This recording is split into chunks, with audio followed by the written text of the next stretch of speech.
Hello, everybody, and welcome to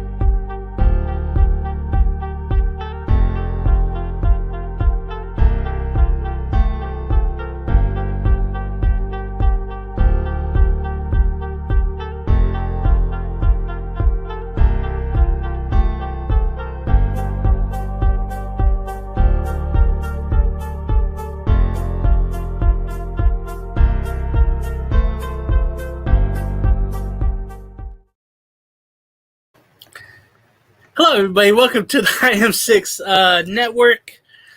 You are watching Now Sports Weekly. It's Wednesday. It's June 15th. What is it? About 10 o'clock here, a little past 10. We've had our dinners. I'm James Gonzalez, of course. You can find me on, yes, it is Thursday, right? Yes. I forget how many days there are. I've been working a lot, so you won't see me on many shows. But happy to be here tonight on this Thursday night with Isaiah Leong. You know him, of course, as the Asian Skip Bayless, who is looking for his next partner to yell at because Shannon Sharp, the Asian Shannon Sharp, somewhere out there, he's gone now. He don't know where he is, but looks like Skip has won this match. So, Isaiah, we have so many great topics, man, you wrote here. How was your night going? How was the sushi? Yeah, James, it's good to see you, man. Sorry about the little glitch in the beginning of the show, man. I thought it was gonna play the intro, but then all of a sudden it waited like 3 seconds, and I was like, "Why isn't it playing?" I was gonna press it again, but thank goodness I didn't. But I mean, look at how we're starting the program with technical difficulties galore, man. It's truly amazing. It's spectacular. But yeah, the sushi dinner was great. It was phenomenal. I got, the sushi, the California roll, and, the salmon teriyaki bento, which was amazing, man. So that was good. But yeah, we got a lot of stuff to talk about. We gotta talk about, the NBA stuff. I can't wait to preview our teams. That's the one that I'm looking forward to with the offseason preview. And talk about the other free agents as well as wrap up the finals and also, talk about what is kind of a sombering, sad day for me, which is the A's all but official moving to Vegas. So we got a packed show, man. So get your popcorn ready and, sit back and enjoy this packed, great show. Well, like Shohei Ohtani a couple of weeks ago, I do have some Funyuns. So if y'all saw that picture that went viral with him on the team bus. Anyway, yeah, man. Hey, let's get to the NBA. So the finals wrapped up. Game 5 was the last game. Jokic went off for 28 points. Bruce Brown had a late putback basket. And the Denver Nuggets went on to defeat the Miami Heat in that Game 5, 94-89, to capture their first ever NBA championship. And when I think about this, Isaiah, of all the old Nuggets, that goes back to the ABA days. Dan Issel, David Thompson, to the NBA days with Alex English, Michael Adams, Fat Lever, Dikembe Mutombo, Antonio McDyess, Grateful Friends, Carmelo Anthony, Nene, Gallinari, J.R. Smith, and then you finally get to Jokic. And how many years he had to build up from that point to this spot where they're finally champions. 47-year history in their franchise. Congrats to them. Congrats to Jokic. We'll get into that in the next topic. But Game 5, that was a crazy game because it was really close, and you knew Miami wouldn't go away. You just knew. Playoff Jimmy came into fruition in that last, 3 or 4 minutes. He was going off. Eventually, though, Denver was too deep. And shout out to Aaron Gordon. He's more than a dunker. And I really enjoyed that he got a championship. KCP getting out of the shadow of LeBron and the Lakers. Winning championship there. Mike Malone, when I think of his time with Sacramento, I mentioned on the last show I was on with you guys, Malone was the only coach that DeMarcus Cousins liked in Sacramento. and because of stuff going on with the GM, Vlade Divac, and the ownership, whatever the case was, they didn't get along with Malone. He was ousted. Well, look at him now. Some other guys, Jamal Murray, he had the horrible injury in 21. He was out basically, 2 years, in my opinion. It was great to see him win, and he's blossoming into, I want to say, a superstar. Just the way sometimes he has those crazy three-pointers and clutch games. But it's all about Jokic, and we'll get into that. But Isaiah, what was your reaction to the Heat and Nuggets Game 5? My reaction was it was a tremendous game. It was arguably the best game of the entire series. You can argue game 2, okay.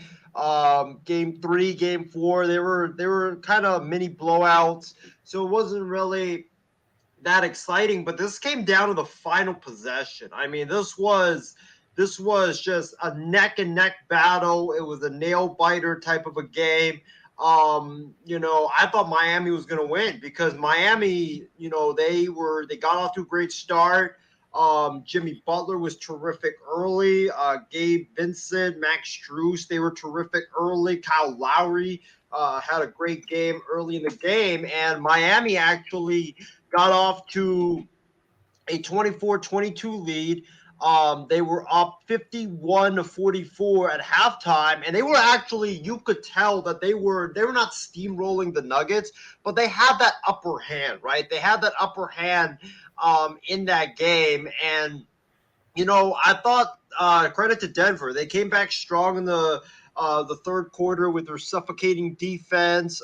Both teams just really couldn't buy a basket. It seems like every bucket was just so precious, especially down the stretch. And the Nuggets just made the right plays. They made the right plays. Their shots went in, their timely shots went in, and Miami, sadly, even though Jimmy Butler went off late, it really, I felt like the turning point of the game was when I think Jamal Murray tried a step back jumper, right, from the right side. He misses it, and then Bruce Brown is right there unblocked to clean it up and lay it up and in. I mean, that's a huge play there because there was I believe about a minute 15 seconds left in the game, and Miami had the lead, and you were like thinking, okay, if Miami gets a stop, that's going to be huge because they get the rebound, then they could potentially they'll have the ball, and they potentially can make it a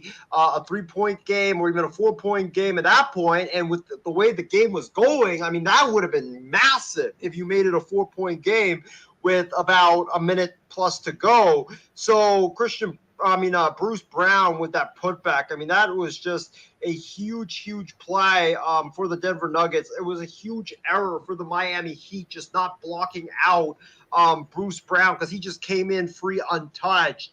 And then, the Heat just missed some, open looks down the stretch, their final 2 possessions, and they just couldn't be able to overcome the Nuggets. I mean, that last possession when they were down 3, I wish that they would have had a better look than the one that they took. And then the possession before that, when they're down 1, Jimmy Butler tries to do too much. He backs down KCP. KCP doesn't give up ground, and then he ends up turning the ball over. And that's basically all it was for the Miami Heat. Credit goes to the Nuggets. Jokic was phenomenal. I mean, we'll talk about him later on in our second topic. But Jokic was 28 points, 16 rebounds. He was everywhere. Jamal Murray, 14 points. I know he only had 14 points, but he had those timely baskets late that really helped the Nuggets, get this win. And then, you had talked about Aaron Gordon, clutch rebounds down the stretch. Michael Porter Jr. with clutch threes down the stretch. But I think the big one was Bruce Brown. That bucket, that put back late, really turned the game for the Denver Nuggets in a game in which buckets were so scarce to be found. And I think for Miami, what really stood out to me for Miami was, why did not Eric Spoelstra play Tyler Hero? That was my biggest question mark was, dude, I'm not saying Tyler Hero would have won you the championship. He would not have won you the game. But there were certain points in that game where you desperately needed a bucket. And, like I said earlier, it just seemed like the basket was just tiny, tiny, small, and nobody could buy a basket. You have to put him in because Tyler Hero's a threat. He's a playmaker. He's a guy that can, get his own shot. He's a guy that's a great shooter from the outside. He's a guy that can, drive to the lane and, create his own shot or dish it out to one of his teammates. You needed another playmaker outside of Jimmy Butler, and you needed that threat because the Nuggets were like, okay, they don't have that threat. They're not playing Tyler Hero. Well, we're just going to double, triple team Jimmy Butler. We know the other guys aren't going to be able to be able to threaten us, so we'll just stop Jimmy Butler, and that's basically the Heat offense, especially in the final possessions. I feel like if Eric Spoelstra had played Hero some minutes in that game, I think honestly this game would have turned. This reminds me of when Bill Belichick did not play Malcolm Butler, when it just felt like, why? I'm not saying Malcolm Butler would have won you the Patriots the Super Bowl, but at least you got to try. It's the same thing with Hero. Hero, I don't think would have won you the championship, but you got to put him in that game. It just made no sense whatsoever for me why Tyler Hero wasn't in that game, especially given the fact that you just couldn't find any offense. And Hero would have been that perfect spark plug, I think, off the bench that would have given you some timely buckets when you desperately needed it. And I think that is a decision that's really going to haunt Eric Spoelstra and Pat Riley for the rest of their lives, just not putting Hero in, because if you win that game, you're going back to Miami for game number 6 with that raucous crowd. Who knows? Maybe you win that one, and then game 7 is basically a free for all. Like that series could have changed if Tyler Hero played. I really believe that, and I think not playing him is just a really unforgivable sin. And the last thing I'll say about this game is, like you mentioned, James, I'm happy for Mike Malone. The guy got wrongly fired by the Sacramento Kings, should never have been fired by the Kings. Congratulations to him. Now he's a champion. Guys like Michael Porter Jr., this guy was supposed to be a top pick when he came out for the draft, and he slipped because he had medical issues. Now he's a champion. And then you look at, guys like Aaron Gordon. A lot of people thought he was just a dunker. Now, you can't just say he's a dunker. He's an NBA champion, and he was a major difference maker in a lot of these games. Kentavious Caldwell-Pope, everybody thought he was just the product of LeBron. He, branched out of it, and now he showed what he could do, and he's a champion. Jamal Murray coming back from the injury that he did. Now he's a champion, and Bruce Brown, he was a Nets afterthought. He was a guy the Nets traded away for cheap, and guess what? He played big minutes for the Nuggets in the NBA Finals. And the last guy I'll name before I turn over back to you, James, is Christian Braun. I know I criticized the guy. I know I called him Frosty the Snowman. I know I called him a scrub. He proved me wrong. And, I was wrong about Christian Braun. He definitely is a winning player. He's an impact player for sure. He reminds me a lot of Austin Reeves of the Lakers. Just his, scoring abilities, able to cut, make the right reads, make the right plays. Kudos to the kid. He proved that, doesn't matter, doesn't matter that he's a rookie. These finals aren't that big of a stage for him. So I know I called him Frosty the Snowman. I know I said, you put a carrot on his nose, he'll look like Frosty the Snowman. But, he proved me wrong. And I got to give credit where credit is due. So, Braun, I won't call him Braun because that's what his name looks like. But Brown, I guess he had to win an NBA championship to get your respect because he won in high school. He won in college at Kansas. Finally won the NBA championship, and now he's a winner. Before you get to the comments, let me talk about Hero. I felt like he was never going to play in the series. He still had the broken fingers. I don't care if he was out there running and shooting.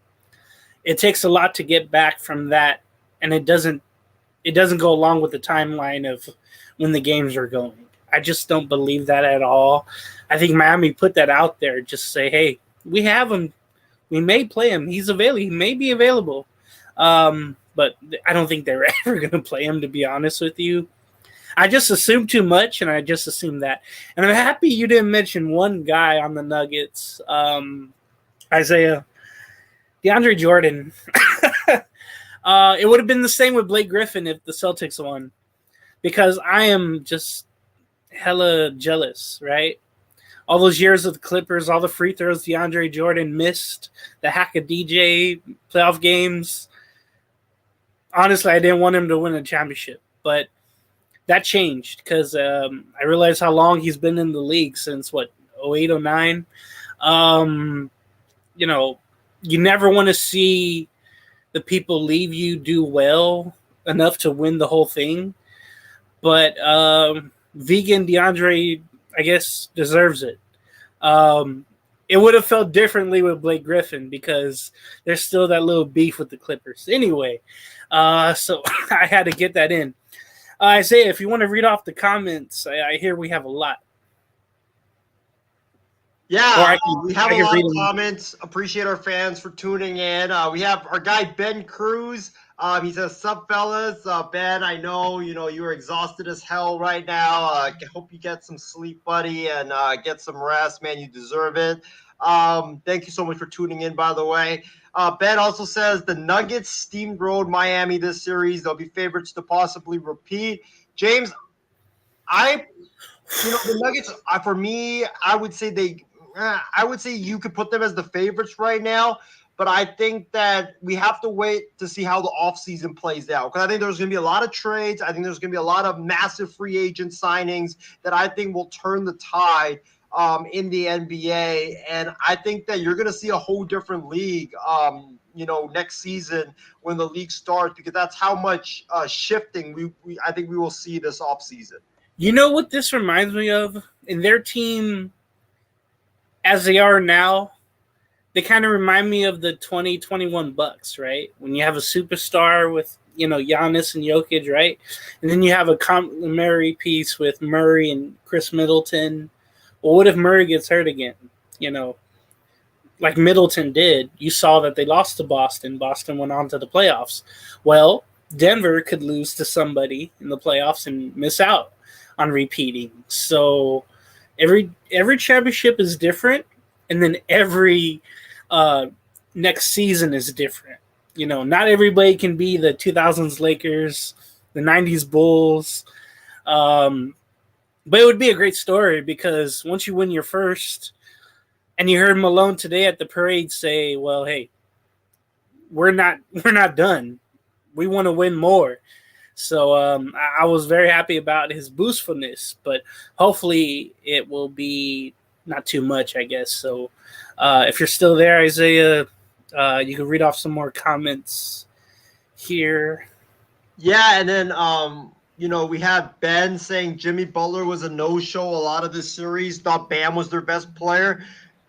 I think you could say that. I think Jimmy Butler, let down the Miami Heat with his performance, especially in games 1, 3, and 4, where he only had, I believe, 11 points in game 1. Game 3, he was not good. Game 4, not good. And those are, games 3 and 4, pivotal games that could have swung the series in the Heat's way. So totally agree with you, Ben. Christy Wilson says, "Hi, guys." What's up, Christy? Thanks for tuning in. Christy also says, "How about them Stanley Cup champion Vegas Golden Knights?" See, this is where Ben would have been helpful. And luckily we don't have a NHL topic tonight, but that series was in the bag from game 2. Florida messed around and got one at the end, I think, in game 3 at home. And they scored, with 2 minutes left in the third, forced overtime, and then scored a goal to win game 3. But after that, it was a total blowout, especially the last game. It was, 9-3 Vegas? You could just tell they were the better team. And then also it hurt that, maybe we could have got the Bruins to face the Golden Knights, and it would have been a better finals. But shout out to Vegas. You saw they had success right away in 2019. They kept it going. I know they missed the playoffs last year, I think, but then they rose up this year, made some key moves, and I think they're going to hope to keep this momentum going. It's their first title in Vegas. Well, I should say the Aces won it last WNBA season. It doesn't look like the Raiders are going to win this upcoming season. So, but shout out to Vegas getting their second championship in their professional sports history. We know UNLV won in 1990 for NCAA. Right. That's been pretty much it for Vegas. So shout out to them, though. Well, and also to your point, James, that unnamed baseball team, which we'll talk about later, they're not winning anytime soon. I can promise you that. Kudos to Peter DeBoer and the Golden Knights. What a team! What a championship! And hopefully they keep it going. I know DeBoer coached the Sharks, I believe, right back in 3-4 years ago, and he led us to the Stanley Cup before he got fired. 2016. Yeah, it ended up being a really stupid decision. Ben also says, I agree. Hero not playing when he was active, that was strange. And, yeah, go ahead, James. See, I agree with this because it's like, hey, if you're not going to use him right away and he's just sitting there, and you mentioned, too, play him, yeah, it's just I think we're all on the same agreement, basically. I always look at stuff, in the media where it's like, they're saying it just to say it, but it's not really true. And this is what I thought of that situation. Yeah, I mean, that's what is really going to linger on about this series is Tyler Hero. Why he didn't play, why'd you even dress him? It just made no sense from the beginning. So that's going to be a debate that's going to definitely linger on for years to come. But, yeah, those are the comments, James. Back to you for the second topic. All right, after his magnificent playoff run, which accumulated with his first ever NBA title and also Finals MVP, which he lost, literally lost it. He doesn't know where his Finals MVP is Nikola Jokic the greatest international player ever? And before you have our opinions, I like to bring up all the players that I can think of. I mean, you got Giannis already with one championship. Jokic joins him. Doncic is trying to in Dallas. He's trying to build like those two, where he's trying to do it alone sometimes, but everybody needs help at a certain point. And it's funny how Dallas had Porzingis, and we thought he was going to be, a Giannis type of player or Jokic. Injuries derailed him. He's bounced team to team. That's not going to happen. And then I think of all those Spurs, Ginobili, Parker. You really have to think of those guys as some of the best right now, just because of their championships. And you throw in Dirk Nowitzki, who got one championship over the Heat, the first edition of the Heatles. That's one of my favorite series, by the way, because no one gave Dallas a chance. Everybody was loving the Big Three right away. They're like, oh, they're going to win. And they totally shut that down with all these veterans. And it's just amazing to think of. There's Steve Nash from Canada. He never got to win, but he won 2 MVPs. So Jokic has that over him.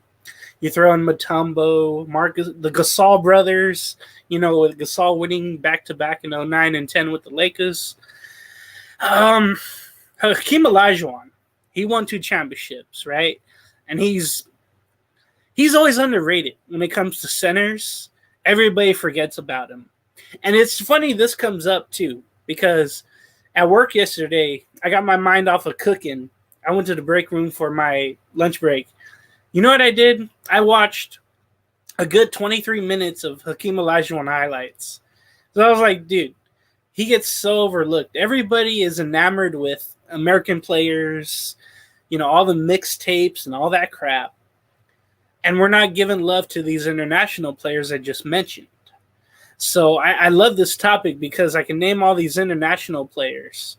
And just to think about it, 30 years ago, we had Vlade Divac, basically. A few other guys. Petrovic passed away, RIP. But we didn't have what we have now. And maybe we can credit that to the Dream Team in 92. But Jokic, I don't think he's the greatest international player yet. I think he still has to get to Olajuwon, and then he still has to get to Ginobili, Tony Parker. Throw in Tim Duncan. I know it's the U.S. Virgin Islands, but it's not like the mainland. So I don't think he's the best international player yet. I still think Hakeem is there. Those Spurs. Not really Yao Ming, but Dirk. Yeah, thank you, Dirk. He scored all those points. I think he has the most international points out of everybody because he played so long. And Hakeem is right there, and Nash. So I think Dirk for now, if you're talking about individual play, I know he has one MVP, he has one championship. For me, it's Hakeem Olajuwon or Dirk. Jokic. What's sad though, you bring this question up, it's like, hey, he still has all these years to prove it. So it's like, let's see what happens. But do you think he's the greatest international player ever? I think he has a case. He's got 2 MVPs already, back-to-back MVPs, which was something that we haven't seen ever in the NBA. And then Steve Nash.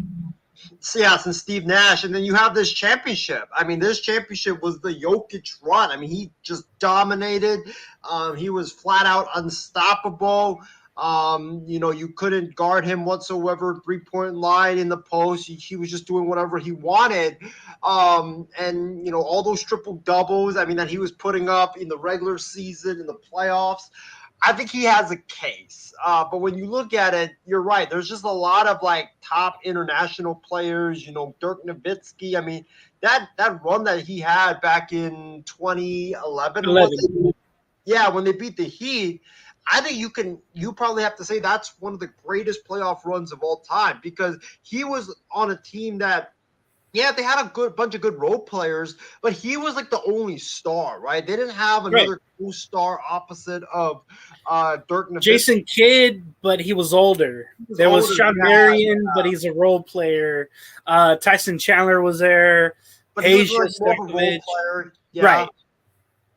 Yeah, so I think you think about it, I would still say Dirk, because that run was the greatest ever. You are the only star on your team. You are with a bunch of role players, and look at the teams that he beat. He beat the Spurs, he beat the Lakers with Kobe Bryant, and the Lakers who had just repeated at that time.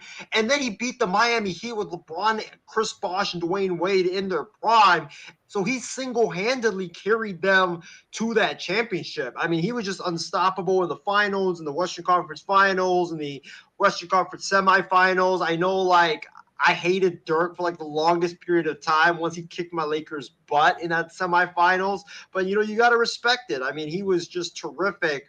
I think Jokic, he has a case, but what is against him is, he won 1 finals. He's 2 MVPs. I think eventually he will be the greatest international player ever. But I don't think right now, just because if this was just Jokic and it was Christian Braun and Michael Porter Jr. and Kentavious Caldwell-Pope and all those other guys, fine. Then I think he has a case. But I think that with Jamal Murray there, you had let's face it, Jamal Murray's another star. Jamal Murray is there. So it did take some of the pressure off of Nikola Jokic. And I think you can argue that Jokic didn't really have to go through the competition as fierce as what Dirk went through. Phoenix, everybody knew that Phoenix had Durant and Booker, but that was basically it. Ayton was hurt for 2 of the games.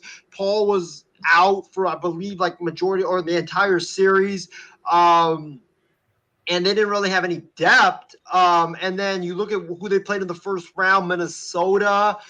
Everybody knew Towns and Gobert was they were soft. They were not going to win it. And then, the Lakers, I think the best team they played was probably the Lakers, honestly, in the playoffs, because Miami was good and they had the heart, but they weren't as talented as the Lakers with LeBron and AD. So And then you look at the other guys that you name, Steve Nash. Doesn't have a ring. I would put Jokic over him because Jokic has that ring, and his playoff run really was phenomenal. But Nash is the 2 MVPs.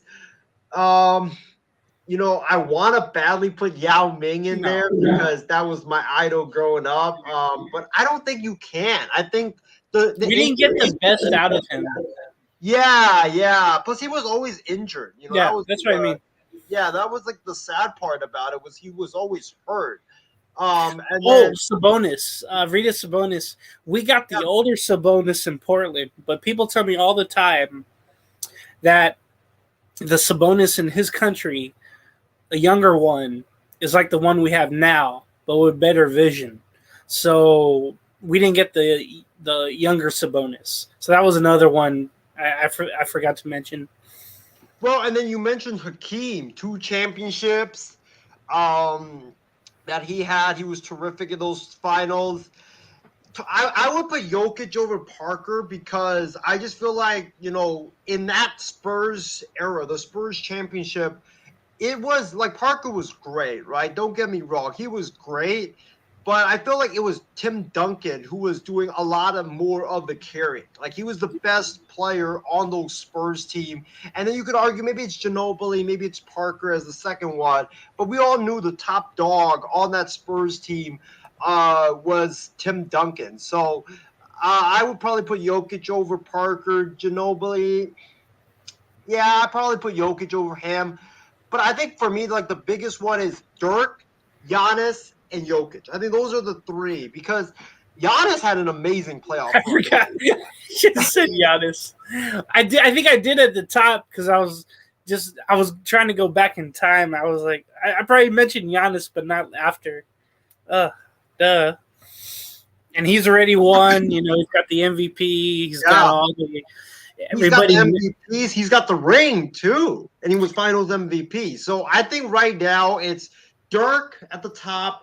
Then it's Jokic and Giannis fighting it out. But I just think Jokic, he's great. He's more finesse. He's more finesse. Giannis is like power. I'm just gonna power through you. I don't care if you're 7 foot. I don't care if you weigh 300 plus pounds and look like Iron Man or a offensive lineman. I'm just gonna power right through you and get whatever I want. So that's why he gets in foul trouble. Yeah, exactly. That's the problem. And hey, you're not mentioning Olajuwon, so we're gonna think different on that for now. Yeah, we're gonna let Jokic and Giannis play out their careers, but then we're gonna hope Luka finally gets to Dirk status one day. We're gonna hope for that. Luke is talented, but he doesn't have the awards. He doesn't have the resume. That's the thing. And you can't measure Luka after what happened this year. Like you have Kyrie Irving on your team, and you can't even make the playoff. The play-in, not the playoffs. Like that itself was a disgrace. Yeah. So speaking of other teams, great segue into the third topic here. So for 2023-2024. And this is before the offseason moves and all this. But the question is, which team that is a fringe contender could you see having a Denver-like run next season? So for me, I'm looking at the, teams and the rosters and whatnot. And again, this is before all the moves that will happen. And I'm looking at both conferences. And I really want to say Dallas, but then they traded all their pieces away for Kyrie. So that screwed that up. So I can't say Dallas. Definitely not saying any of the bottom feeders. And it'll be a topic we'll talk about later. Sacramento. They were able to get the 3rd seed. Maybe they're on their way up. So maybe Sacramento for the Western Conference. I'll say Sacramento. Or Oklahoma City if they really grow up. It's a big if. But for me, for the West, I'll go Sacramento. For the East, honestly, it should be Cleveland. They've learned how to lose in the playoffs the last 2 years. They have Donovan Mitchell. They've hurried up the process getting Donovan Mitchell, right? They didn't have to give up much for him, Colin Sexton, right? They should be contending. They should be right there. If the Knicks trade Randall and somehow get better, throw him in that conversation too. I think Philadelphia's too old. A lot of other teams are still young, like Indiana, Orlando. Toronto's going to blow up probably. Boston, they're already one of the top teams. They just have to do it in the playoffs. Chicago has too many individual players, a lot of pieces that don't fit well together, to be honest with you. So, again, for the East, I'll go Cleveland or New York, and it's fitting that they played each other in the first round. And then Sacramento in the West. So what team do you think next year will have a Denver-like run we saw last season? All right, so we're talking about fringe contenders, right? We're not talking about the Celtics, the Sixers, the Bucks, the top 3 seeds in the East, or the Grizzlies, the Nuggets, who just won this year. And I think the 3rd seed was Phoenix, right? And then Sacramento. Or Sacramento, yeah. Yeah, I mean, you could put Sacramento, you could put them into fringe. Because they were not supposed to be that high. Right. They're supposed to be like 7 or 8. Right. Would you put the Lakers into that fringe contender, or do you put them as like... No, because with I think that automatically fits out because you have LeBron, you have AD, you have those veteran pieces that have won before. With Denver, you had all these pieces that really never won together or before. So that's why I want to put the Lakers in that category. Or the Clippers, too, because they have Kawhi Leonard and you have some other championship players like Norman Powell. So and Tyronn Lue, the coach. So the LA teams I would put out of that discussion. All right, so it's basically like new up-and-coming teams then. I want to say you want to put Minnesota in there, but they did a stupid trade.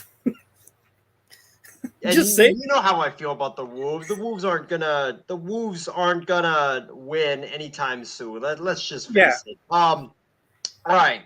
So here's my team, and I've said it from the beginning, and this is a team that I thought could have beaten Denver had they beaten Minnesota in the play-in tournament. The Oklahoma City Thunder. The Oklahoma City Thunder have a lot of talent, young talent right now. They showed it this year when they nearly made the playoffs. They made it to the play-in. They have SGA there, who's a stud. Chet Holmgren's coming back. He's going to be a stud. Giddy, Giddy is a very underrated player. Lou Dort. He's there as well. Great defensive player. I think they have Isaiah Williams as well, underrated as well. So they have a lot of talent, young talent, and they have a lot of salary cap space. They have a lot of draft picks in the next 5 years. I believe, James, you and I talked about this, that they have 12 first-round picks, not picks, first-round picks in the next 5 years. They have 12. And so they are up and coming. If they draft right, if they, use their salary cap space right, not pull a Minnesota Timberwolves and, make some dumb deal, then I honestly think that this team is not only going to be Denver or the next Denver. I think we could be talking about them as the next Golden State. They're positioned to be a future dynasty in the NBA. But you're right. They just got to learn how to win. And I think they did a lot of learning how to win this year. They weren't really that good in close games. They blew a lot of close games. I remember against the Bucks in the regular season where they had a 1-point lead with 0.6 seconds left in the game, and they somehow fouled Brook Lopez on an alley-oop, and they blew it. That was a lot of, that just showed you that they weren't ready. But, if I'm Oklahoma City, James, I would take 5 of my 12 first-round picks, maybe a young player in a Josh Giddey, and I would try to tempt Dallas at the draft for Luka Doncic. Because I honestly think that, with Luka, with SGA, with Chet Holmgren, I mean, that would be an amazing team. And not just that, you would have 7 draft picks still, first-round picks left, to build up the depth of your roster. And so I think, like, if you're Oklahoma City, do it, because you're not sacrificing all your picks. You would still have like more than half of your picks, first-round picks, still left for the next 5 years. So I think that Oklahoma City, I know they're trusting the process and all that stuff, but remember, draft picks aren't guaranteed. Proven talents are already guaranteed. So I think for me, a team that could go on a Denver-like run is Oklahoma City. And I think that they could definitely do it next year. I think they're definitely a contender. I think they could be like how the Warriors were in 2014, where they probably could shock a lot of people and go to the second round or even to the Western Conference Finals. So I got them for me. And then in the East, I have to agree with you. I think it's Cleveland. They have a lot of young talent. They just needed to learn how to win in the playoffs. And I think that the loss to the Knicks will really humble them. Although I do think they need another star, because I think you have Darius Garland. He's a fringe star, but you have Donovan Mitchell there. But look what happened in the playoffs. Donovan Mitchell got all the attention on defense, and nobody else showed up besides him, and he couldn't do anything because the defense was just harassing him. So for me, I got Oklahoma City, and it's going to be Cleveland, West and East for me.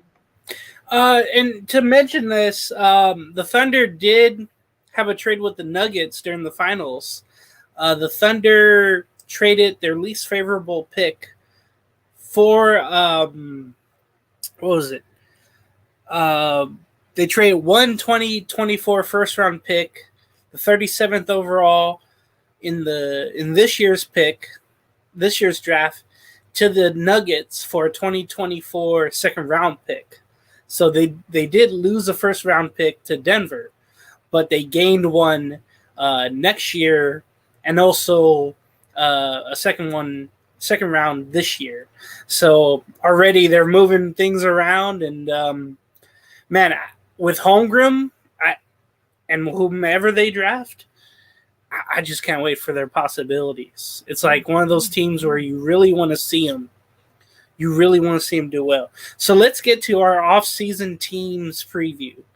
And, of course, Clippers here, Lakers there. Isaiah, I'll go to you first really quick. What are some weaknesses or / needs that you would like to see the Lakers fill this offseason? Yeah, I think for me, for the Lakers this offseason, as the draft is literally next week, Thursday, 1 week from today, and free agency starts 2 weeks from Friday, tomorrow. So it's going to be an interesting 2 weeks ahead. But I think for the Lakers, weaknesses that I really want them to solve is get another ball handler, a guy that can, create his own shot, that can score the basketball, that can shoot the ball at a exceptional level.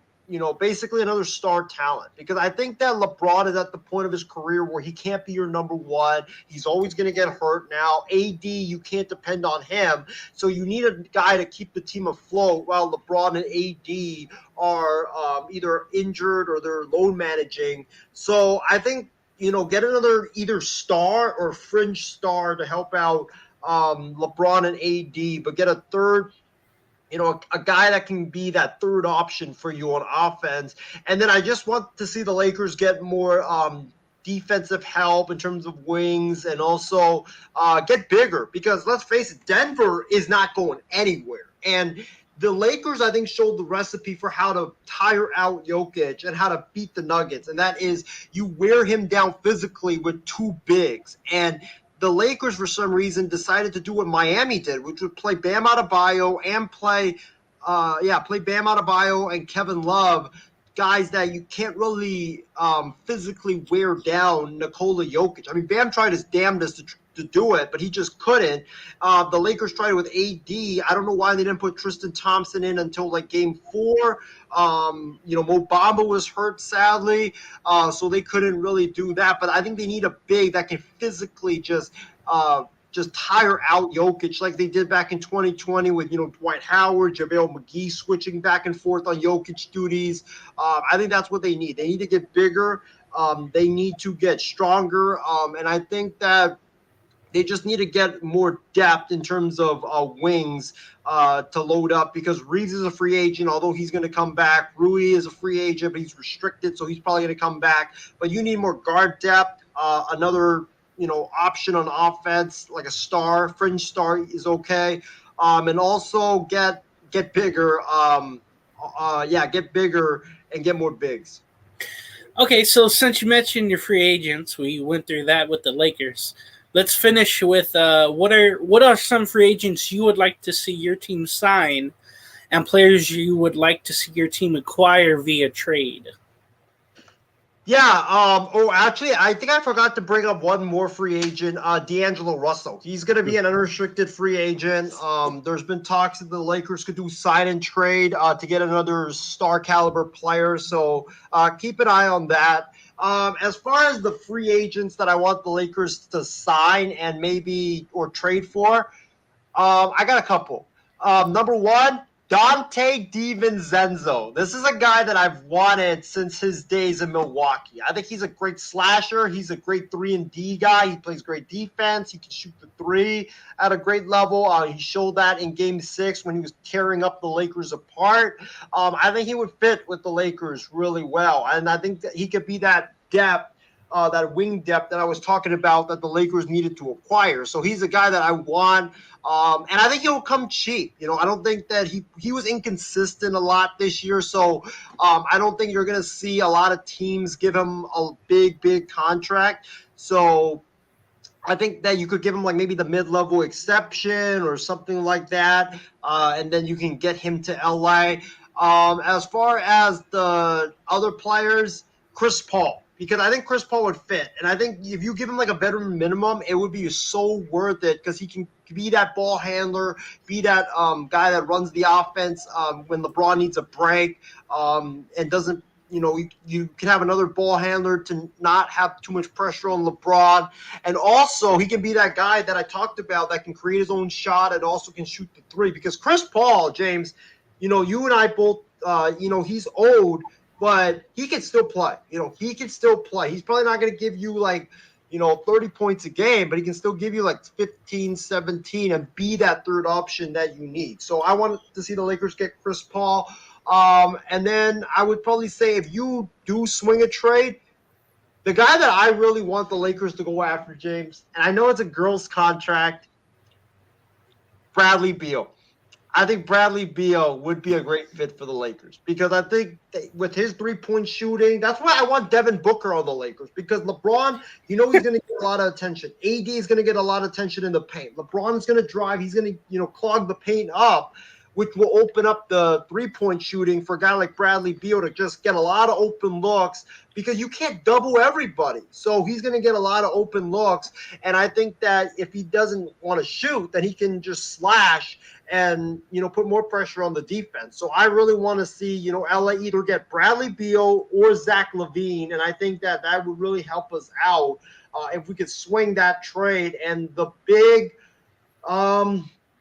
believe it or not, since I don't think the Lakers would have a lot of flexibility if all my, dreams come true, I wouldn't mind bringing back Dwight Howard, because he can be that physical presence that you need to wear down Jokic. And also, I wouldn't mind bringing back guys like Tristan Thompson, because, that you need that physicality inside. And also, believe it or not, James, I'm going to go here, Blake Griffin. I would not mind on a minimum contract. Yes, sir. You just need a big body that can just pound and pound, physically wear down Jokic. Okay, we're going back in time with all these players, man. You got Dwight Howard, you got Chris Paul, you got Blake Griffin, all 2011 All-Stars. But what are they now? Are you kidding me? You got 2 players that don't even play. And then you got Chris Paul, who gets hurt at the wrong time. You really want that on the Lakers? I don't know They about won't have to play big minutes, though. They're just there Yeah. to physically wear down Jokic and play the center role, which AD, for some reason, even though he's like 7 foot, doesn't want to play. It makes no sense. But, like, you look at the centers that are available, it's like Brook Lopez is your best option. I mean, I think he would be good, but he's not a physical center. Like, He he's does a block guy. a lot of shots, though. That's something he never really did before. But last year with Milwaukee, he was one of the best blockers in the league. Yeah, he was, but I think, like, I worry about him when it comes to like playing a guy like Jokic, right? Like, do you Remember when he was a Laker before? He was Yeah. never a blocker. He was just a No. 3-point shooter. Yeah. One more name I want to throw out there before. Yeah, one more name I want to throw out there before I throw it back to you, or two names actually. Victor Oladipo, I wouldn't mind him. Minimum contract, take a fly on him. He can score the basketball, be a slasher. And I'm looking at these other free agent like centers that are free agents this coming off season. You know what, James? I would not mind bringing back Andre Drummond. Physical big man who could just give you some minutes to body Jokic. Yeah. He played decent minutes off the bench. Yeah. How about Draymond Green? Just screw it. You want to get Draymond Green? Hey, if we can't get Zach LaVine or any of the top stars, hey, why not? If he's willing to take like $15 million a year, yeah, sure. Not a max though. So, I know those rumors are coming up just because his, friendship with LeBron. So for the Clippers, the weaknesses and needs for my team in this offseason, health. I mean, that's number one. You got Kawhi Leonard who gets hurt, and the thing with the sister happened, and then Paul George had the scary injury, and he was out. So health is a big issue. It's every year and sitting out games. So that's a weakness that needs to get stronger. The needs, and this goes into free agents. Mason Plumlee is a free agent. I think for the right price, you keep him around. He was huge inside, especially against the Suns. I know they lost the series, but he had some clutch rebounds, some clutch points inside. So I think keeping him around would be good. That's a need that I think that would be good. Some rebounding and some scoring. So I'll get to that. Oh, yeah, and then another weakness. Okay, and maybe this is on Tyronn Lue, Lawrence Frank, who's ever the Clippers operations runner, which is Frank, and then he tells Lue what to do, basically. If you're not playing Robert Covington, then why the hell is he on the roster? And you bring him back for 2 years. And he was supposed to be, the guy off the bench, and he wasn't even playing off the bench. He was literally, if they were up by like 20, 30 points, then they would play him. What the hell do you bring him back for? You have Nicholas Batum that plays the same. Well, he's listed as a power forward. For me, that's small forward. You got Kawhi Leonard there as well. It just didn't make sense. And then you have Marcus Morris Sr., who's there on a big contract. Or not big, but like big for his status. If there was a way to move him, someone stupid enough to take him, I think that would be better. And that leads to my free agents, right? So the free agents, I'm looking at Russell Westbrook. I don't know if he would take sort of a hometown discount because the Clippers are going to be $40 million over the salary cap, the luxury tax. So I think they got to get that down. But Bomber doesn't mind paying for that. But the thing is, it's not going for championships or anything like that. So if they re-sign or extend Mason Plumlee, the luxury tax payment could be around $50 million, and that's crazy. I don't know if I'd bring back Eric Gordon. He's $21 million. It's non-guaranteed. Waiving him would be better. I just think he's old, and even though he made some close shots, I just not for that price. There's just no way I would do that. So Mason Plumlee, I would keep around free. Russell Westbrook, I just don't see him back with the Clippers. He'll have the non-bird rights, which will limit them to re-sign him. But I don't see that unless they shed so much significant salaries off of the payroll. I just don't see the access to get him. I really don't. I'm just I'm lost on that. So I understand if he doesn't come back. So if you don't have Gordon, if you don't have Morris, you also maybe have to get rid of Covington and Batum, Zubac. I don't know what to do, honestly, with that. If there was a way, and, if I'll be you, be like, oh, we're going to get everybody, right? Some free agents. I want Fred VanVleet. I know he's going to garner a lot of money, though.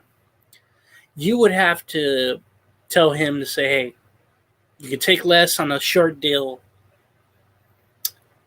and you play with your former teammate, Kawhi Leonard. Maybe you can win a championship with the Clippers. James Harden is out there. I don't know if you take him and you put that with Kawhi Leonard and Paul George. I just don't think that's going to be good because there's only one basketball.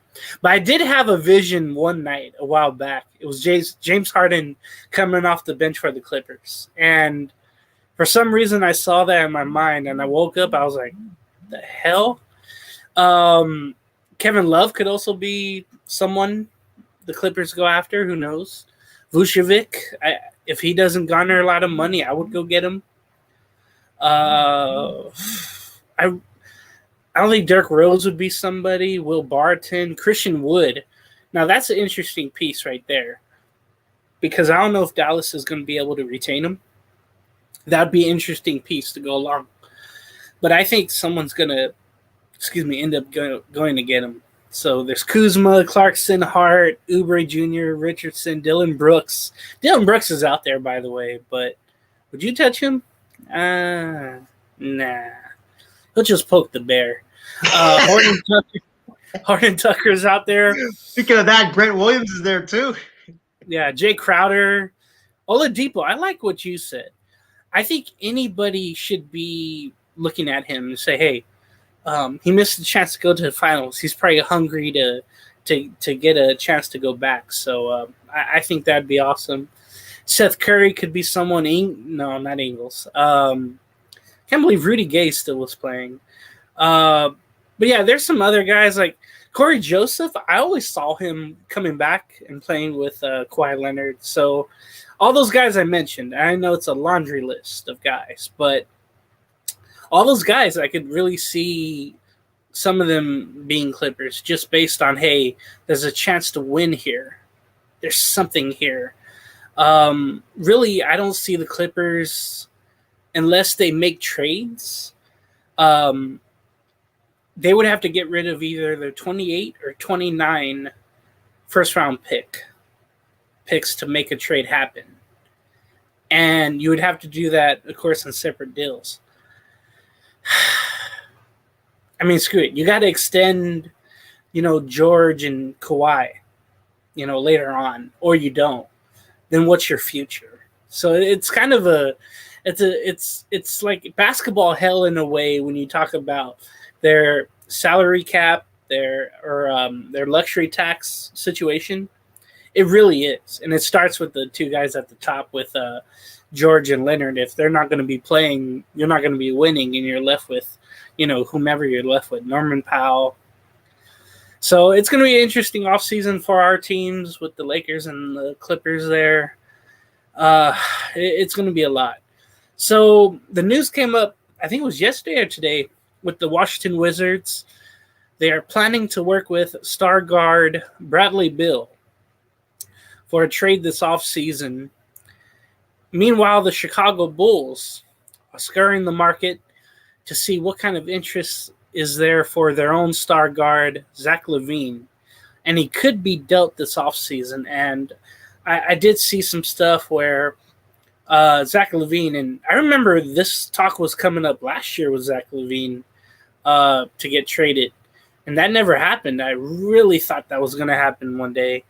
So I know the Bulls want to move him, but I don't know who would be out there to go get him unless he takes like a step back, a bench role. But I don't know if he'd be able to do that.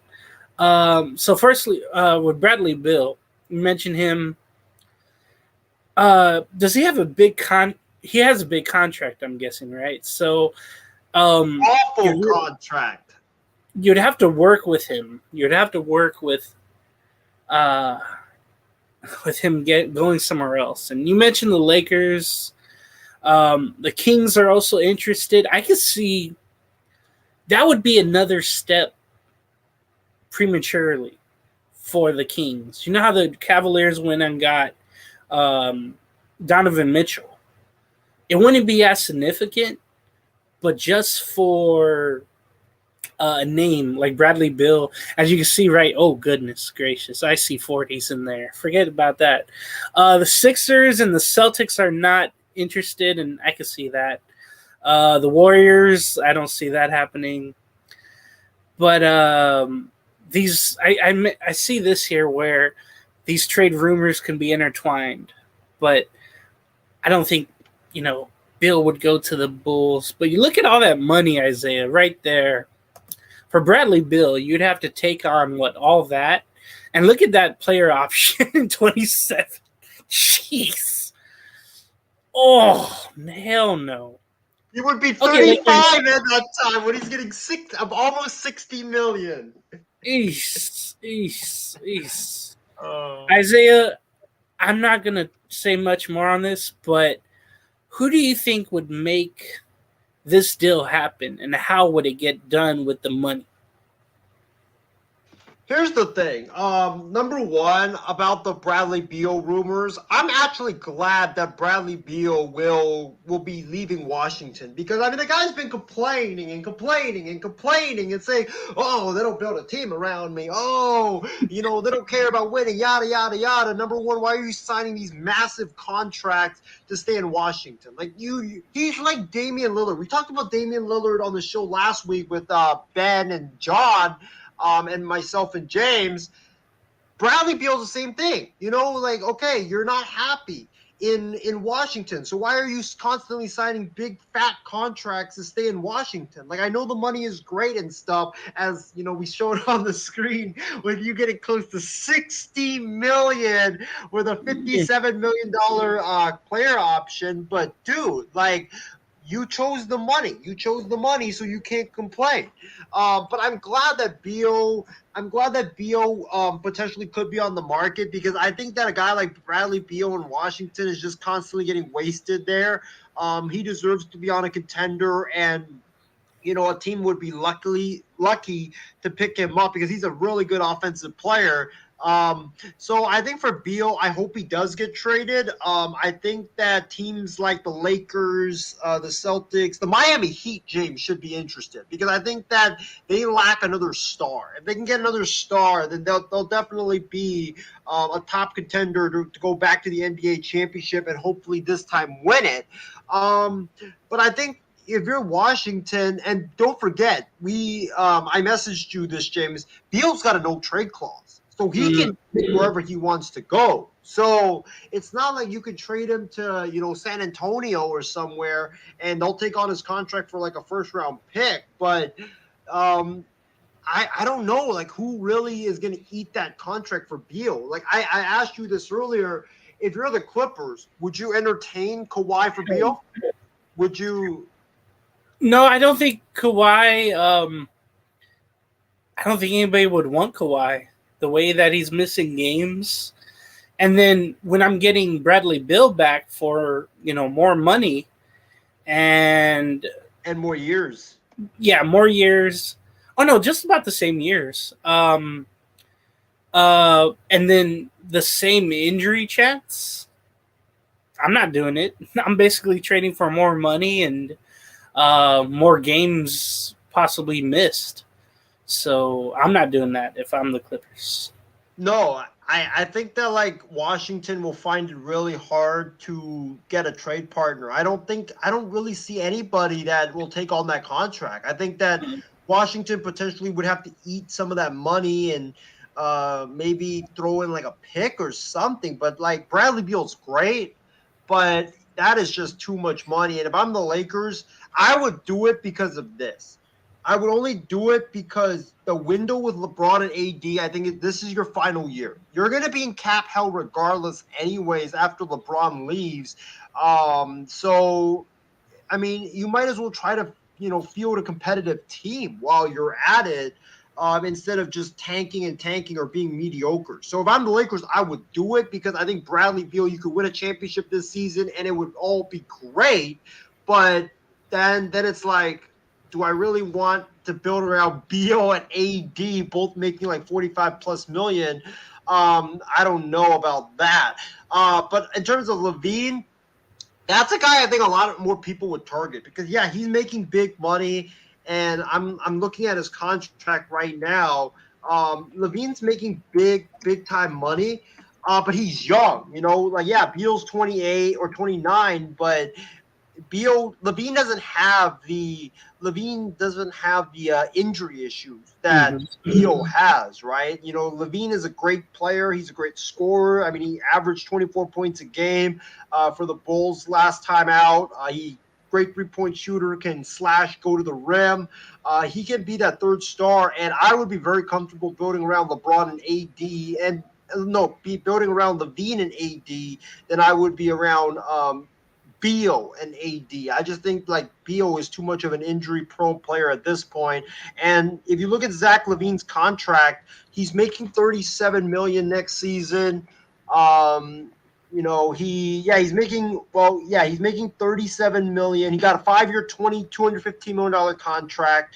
He's making $37 million next season, 2020 or no, he's making $40 million next season. He's making $43 million in 2024, 2025, and then he's making $45 million in 2025, 2026, and then in 2026, 2027, when he turns 31, he has a player option he'll make $48 million, which it's bad, but it's not as bad as what Beal's contract is. So I would definitely take LaVine if I'm the Lakers, and I'm a team like the Miami Heat, if I'm a team like the Celtics, if I'm a team like the Lakers, if I'm a team, maybe even the Warriors, I would do it because I think Zach LaVine is a guy that you can have for the next 3 to 4 years, and he's a guy that can help you potentially to try to win a championship. That's the thing, though. They took on Poole. They got to figure out Green. They already have Wiggins. So you would have to move some pieces around, I think, for LaVine. I would trade Klay Thompson for LaVine. I would add him into that deal. And, yeah, James, here's why. Because I think Zach LaVine could be the perfect replacement for Klay Thompson. I think Thompson's at that point of his career where he's just always hurt. He's not the same anymore. And he's not going to get that big extension that he wants a year from now. So I think that you might as well do it because at least LaVine can score. LaVine can slash. I think LaVine could be that perfect player next to Curry. Man. And he's young, too. That would... Okay. I remember the slack that the new owner at the time, Joe Lacob, got. Maybe you'll remember this. The Warrior fans gave slack to Lacob on Chris Mullin retirement jersey night for trading Monte Ellis. They thought Ellis and Curry together for years would be awesome. And they ended up having Thompson and Curry for these many years. And then if you get rid of Thompson and it's just Curry with LaVine, I don't know how the fans would react to that. But That'd be certainly interesting if that did happen. I just don't know. Well, we'll see what happens because we've seen in the off season almost anything can happen with reason, you know. So the last NBA news, and there's been a lot, with the draft next week on Thursday, which I can't really wait for. New Orleans Pelicans reportedly highly coveted G League Ignite guard Scoot Henderson, and he would love to move up into the top 3 to draft him. With the Pelicans, would like that, and also the Pelicans could trade Zion Williamson in a deal to make that happen. And I remember the order being what? The Spurs first, the Hornets second, the Blazers are third. And the Pelicans, they were kind of middle of the road, I believe. So they would like to get up there. And for me, I think it's in the long years coming. They were kind of forced to give Zion that extension they really didn't deserve. I know he's got a lot of stuff off the court he's dealing with right now too, Isaiah, but yeah, that's a whole nother story. You thought Zach Wilson was bad. I mean, yeah, there's a lot of ways. Maybe that'll be a next topic on our show. Zach Wilson, Zion, who has the worst outside. We'll leave that to something else. With Scoot Henderson, I really didn't know about this guy. I'll be honest with you, but he's been playing the G League since 21. From Georgia, he's 19 years of age, 6'2", 196, point guard. A lot of teams are maybe looking after him. I'll be honest with you, I did not really know whom he was, honestly. He could be top 3 already, so that's why a lot of teams are trying to move up to get him. He's probably, looking at him, he's probably a guy that would need to be, by himself in a way. Not go to a team where they already have someone like him already. So maybe that would work for New Orleans, but I'm not sure. And then the Zion thing, I've said this for so many years already, for the last 2 or 3, or maybe 2 years. Zion Williamson and Ben Simmons, to me, are basically the same person. They're missing games. They should be playing. They're both taking themselves out of the regular season and postseason. They have great summers where they look like, hey, they're ready to play. They're doing all those stuff they need to be doing. But when it comes time to actually be playing games, they're not. You can see them on the bench, but you won't see them on the floor. My reaction to Henderson, though, if the Pelicans really think highly of him, they should do whatever it takes. And remember, they have some of that draft capital from the AD trade. So I think that could work. And for me, I think with Zion Williamson, you got to get him out of there. I know his camp doesn't want to be in New Orleans. He has his folks out there, his group, in his head saying, dude, just try to get out of there. Go to a bigger market. New Orleans isn't a basketball market. They lost one team already. You play for the Pelicans, which is an ugly bird. You should be somewhere in the New York, Chicago lifestyle franchise. I know these are things that he hears all the time, probably. And I think it's time for that to happen. I would love a deal where he goes to the New York Knicks and he feels that pressure. And maybe he finally mans up, on the basketball court. We know what he does off the court, manning up like that. We know that already. But when it comes on the court, he needs to be available. And Knick fans and that pressure, he needs that. So, Isaiah, talk about Henderson and then talk about Zion. Where do you see both situations? I think the league is about to be shook it up before Thursday. I really do. I think that I think it's inevitable that the Pelicans are going to move on from Zion. I think that this doesn't come out and get leaked if there wasn't anything behind it. I feel like. I just think right now when you look at the draft, right, the Charlotte Hornets have the number 2 pick. And then the Blazers have the number 3 pick. So it's either going to be Brandon Miller or it's going to be Scoot Henderson to either Charlotte and then either Portland or whomever gets, they'll get either one of those two. So here's the thing, James. If Zion is really on the market, right, if he really is available via trade and the Pelicans really want to go to number 2 or 3 to get Scoot Henderson, this tells me that Zion has to be a part of it because you can't do a trade to move all the way up from your current pick. I believe they sit at 14, go all the way to number 2 or 3 and not give up something of substantial value. So I think Zion's going to be a part of it. And I think that it's a matter of when he's going to get traded, not if. And I look at it like this. Scoot Henderson, I think, would be perfect for New Orleans because him and Brandon Ingram would be epic. You have a guy that can, create his own shot. You have a guy that can run the offense. You have a guy that can slash. You have a guy that can, shoot the 3. He's the perfect player next to Ingram because Ingram doesn't need the ball, right? He can play off the ball. And Scoot Henderson can be the main focus of the offense. You can have the Brandon Ingram being the number 2.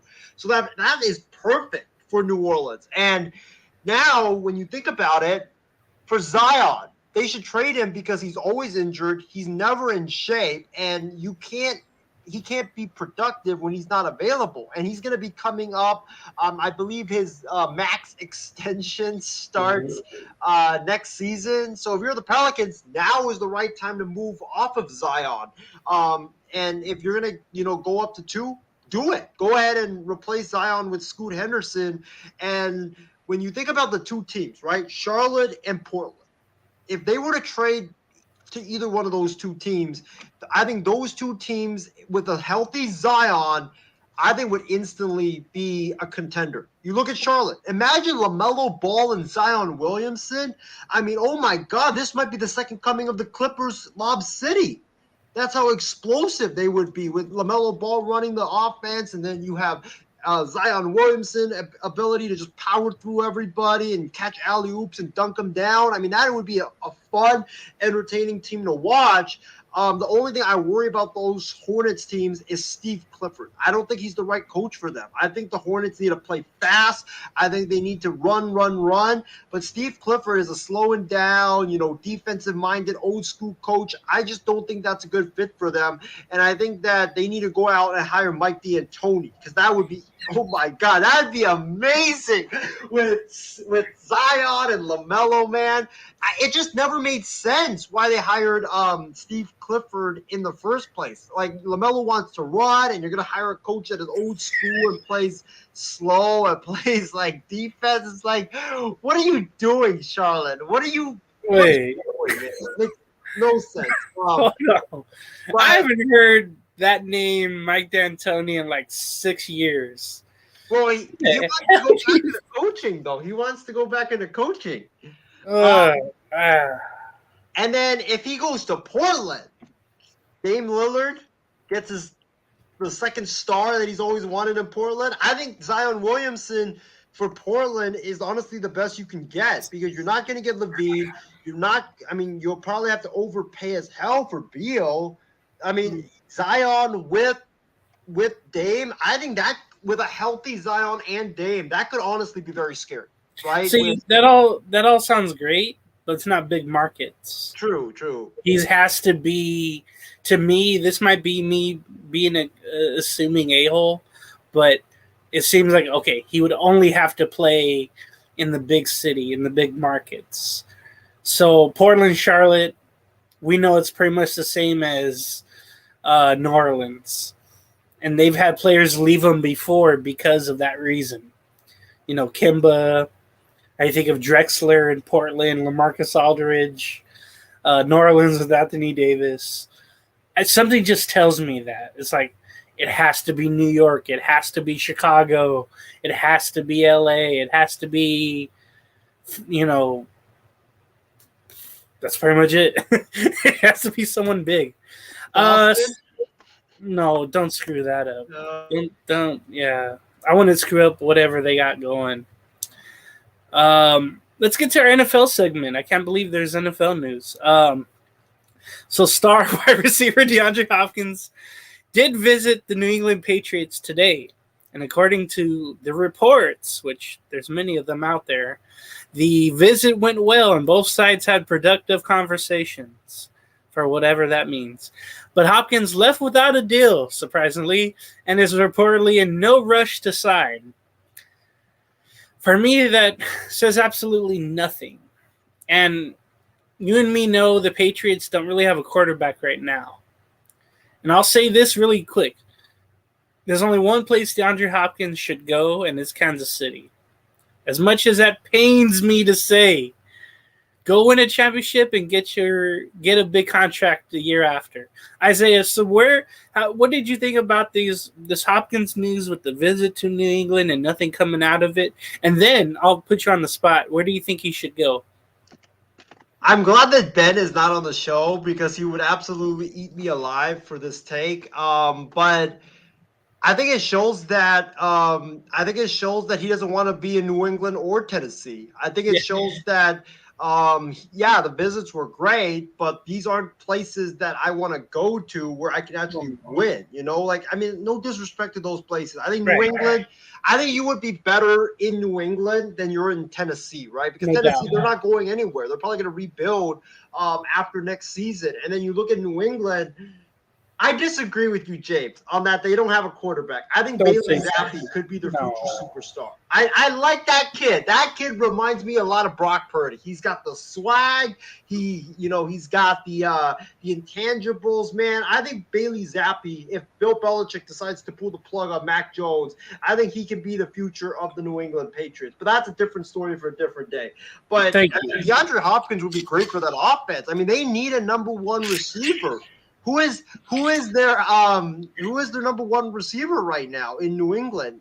Jacoby Myers is gone. They signed Juju Smith-Schuster, right? Well, yeah, it's Juju. Then that's basically the number one, but he's not a number one at this point. It's he's more like a 2 or a 3. Yeah. But DeAndre Hopkins, I think, would greatly elevate their offense, but he wouldn't win there. I think he would get a lot of catches and a lot of targets, but he wouldn't win there. If he wants to go to a place to win, and this goes to your second question, James. Oh, boy. It's not Kansas City. The team that should get him is a team that is not interested in him right now for some odd reason. It is the New York Jets. You have Aaron Rodgers. You have Breece Hall, one of the best rookie running backs last season in the NFL, coming back from injury. You have Garrett Wilson, stud rookie receiver. You have a great defense. This is a team that I think will win 10-plus games right now. And you're not going to get DeAndre Hopkins. Why? Because we're good with our wide receiving room. Really, you're good with Corey Davis. You're good with Lazard, Cobb. Really, you're gonna take those guys, Lazard, Cobb, Corey Davis, over DeAndre freaking Hopkins. I mean, good Lord, man. Robert Saleh, if this is true, he needs to be drug tested because you're really gonna take Cobb, washed, Lazard, decent, not the best. Well, do you think that's on their GM? Yeah, well, their GM and their head coach needs to be drug tested because you have 2 years with Aaron Rodgers to win. 2 years. That's it. You have 2 years. Might as well go for the big names. Exactly. Go for the big names like Tampa Bay did. Go sign DeAndre Hopkins. Go get Dalvin Cook. Make your team super, super stacked. And I think with that defense, you add Hopkins and Cook to that offense with Breece Hall, with Garrett Wilson, dude, I think the New York Jets would be Super Bowl favorites if that happened. But that's why they need to wake up and start being serious and meet with DeAndre Hopkins. Because I think Hopkins in New York with Aaron Rodgers throwing him the ball, he can win. He can get a lot of catches. He'll be able to get a big money contract the next time he's up for it. I mean, it just makes too much sense for it not to happen. I think Jet fans have emotional damage from the time they try to put an all-star team together, Pro Bowl team together, and didn't work out. So maybe that's why there's a little hesitation. But you saw what the Packers did. They went out and spent, at least for defense. Jets already have that. For years, the Packers with Rodgers, they needed some receivers. Never got him one. Never drafted one. Anyway, the Denver Broncos just made their defense better. They signed pass rusher Frank Clark to a one-year deal, $5.5 million guaranteed, fully guaranteed. Remember last year, he was with the Kansas City Chiefs, who won the Super Bowl, and he was a big part of that defense. I think he's going to have a big impact on the Broncos, kind of show them how things can be done. I think this is a great deal for Denver. Makes their defense even stronger with PS2 and everything else they have up front. So this can only make Denver better for the Broncos to maybe mess around and get a wildcard spot. Isaiah, what did you think about this? Does this make Denver a guaranteed wildcard spot or a playoff team, signing Frank Clark to this one-year deal? I think this was an absolute steal. I don't know why my Niners didn't get him, because we need another pass rusher next to Nick Bosa. Denver's defense last year was already great. I mean, they didn't win, it wasn't because of their defense, it was because of their offense. Their defense was tremendous last year. And now you have Frank Clark on one side, and then you have that other star pass rusher. I'm forgetting his name off the top of my head, but he's on the other side. He blossomed. He was amazing after Bradley Chubb got traded. And then you have that great D line. You add that to Patrick Surtain with the linebackers that they have. Just don't forget about Justin Simmons as well. Tremendous safety. Their defense, I think, will be really good this upcoming season. And I like the move because you need to get after the quarterback in that division with Mahomes, with Justin Herbert, with Jimmy Garoppolo, in that division. So you need to get after that quarterback, and I'm glad that Denver, went out and got Frank Clark on a relatively cheap deal. And I think, James, it doesn't make them a wild card team, because I already thought they were a shoe-in for a wild card. This Broncos team reminds me a lot of. And I'm going to throw you a baseball analogy. They remind me a lot of the Texas Rangers. They got a lot of star talent last season. Didn't pan out because the coaching wasn't that good. They had Nathaniel Hackett in Denver. They had Texas had Chris Woodward, 2 first-year coaches, and they were not in the great position to be able to succeed. They weren't ready. And then Texas went out, hired Bruce Bochy, great manager, 3-time World Series champion. And now you look at them, they're 41-22 at the moment. They have one of the best records in baseball. They are sitting atop the AL West. It just shows you that coaching matters. You can have all the talent, but if you don't have a good coach, it doesn't matter. You're going to lose. And I think with Sean Payton, I think he's going to change the culture in Denver. And I really believe that he's going to get Russell Wilson back to playing the way that we know Russell Wilson can play. And I think the Denver Broncos, I think, are going to shock a lot of people with their play this upcoming season. And I think that, James, I don't have them getting a wild card. I have them winning the division, to be honest with you. That's how bold I'm going. I think that they have a team ready to challenge Kansas City, and they just needed the coaching, because you can't tell me Andy Reid versus Nathaniel Hackett, that was the biggest overmatch in the history of overmatches. And now you have Andy Reid versus Sean Payton. I cannot wait. So maybe that other defensive player you're thinking of was Randy Gregory, but he's often injured for Denver, so that's really a big pickup you mentioned. Speaking of baseball, let's get to our team reports. I'll start with the Angels for me, because yours will roll right into the next topic.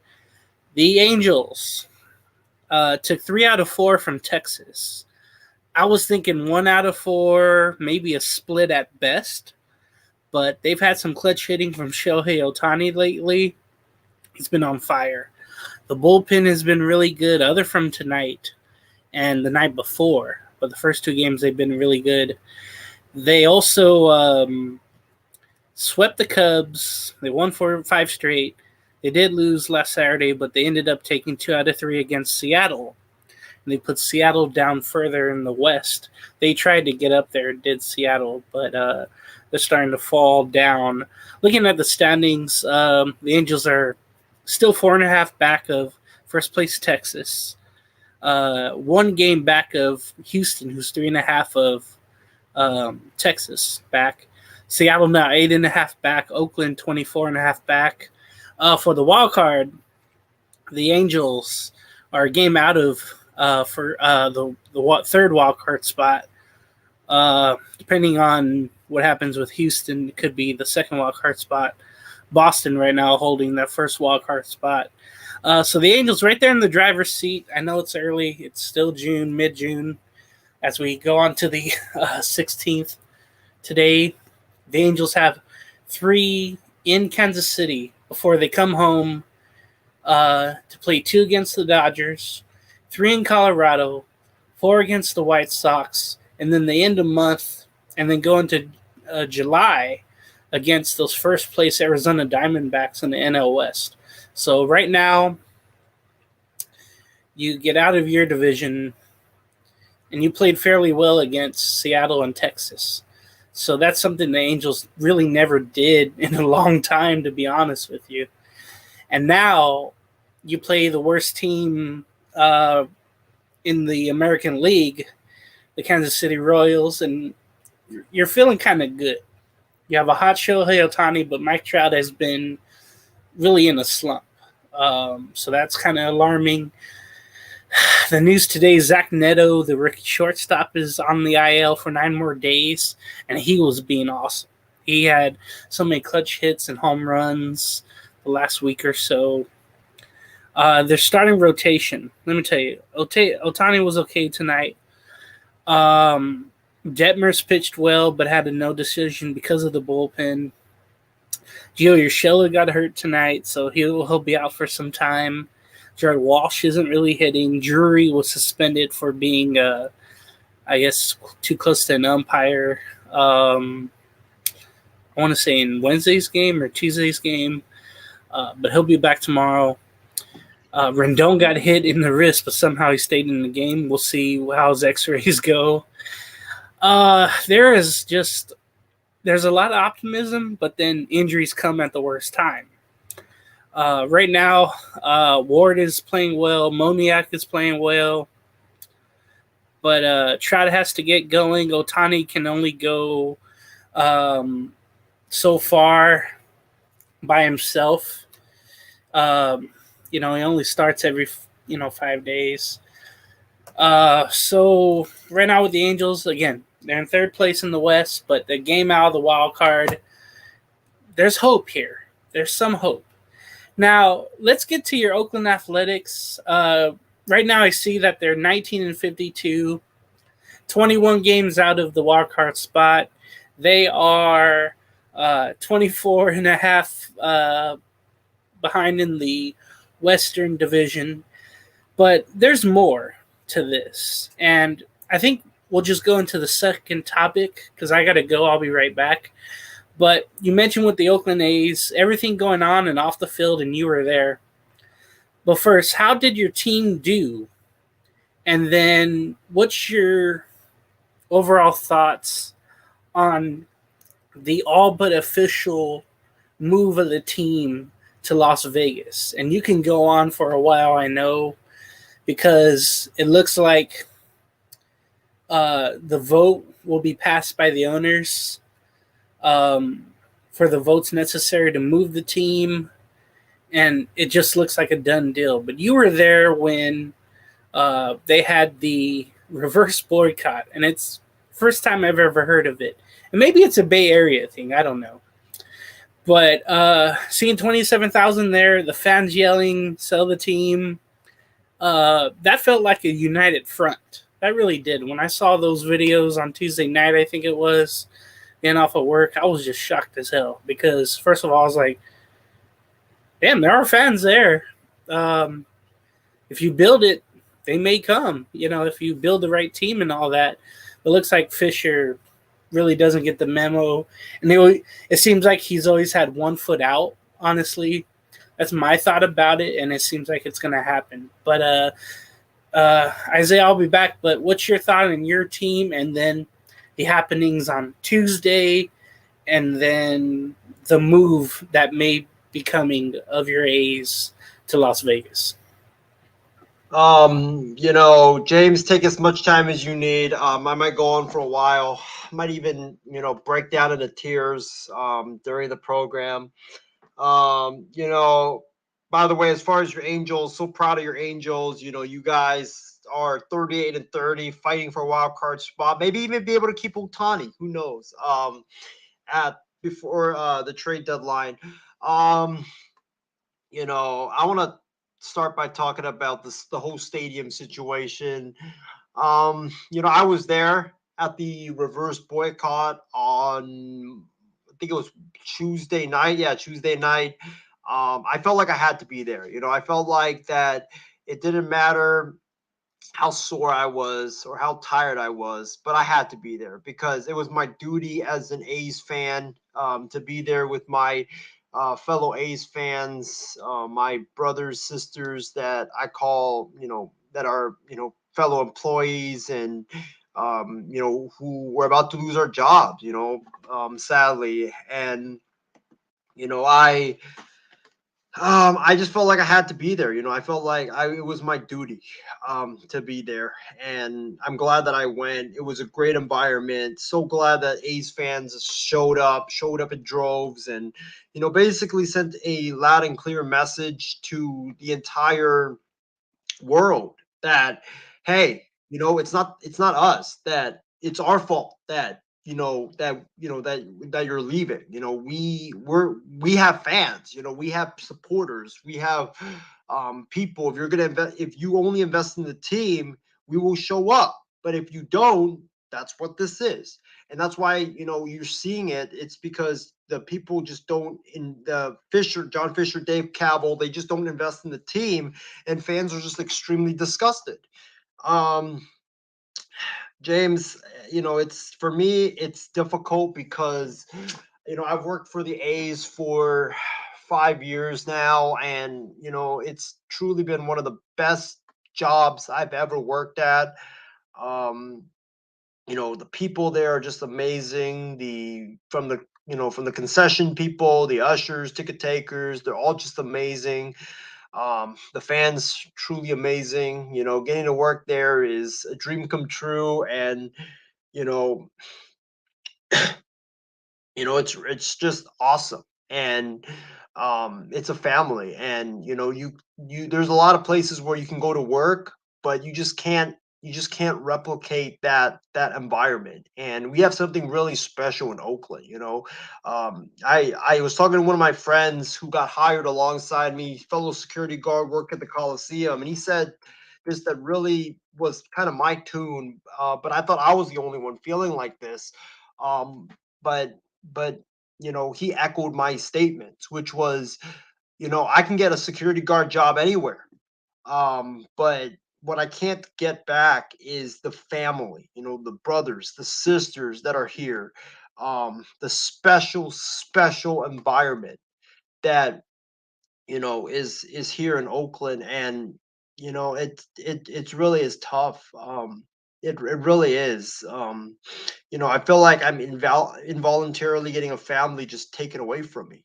That's why for me, this is what is really, honestly, just so tough about this. It's just like I don't want to lose the people that I work with. You guys know I work at Alaska Airlines now, and the schedule is brutal and it's difficult, but I still want to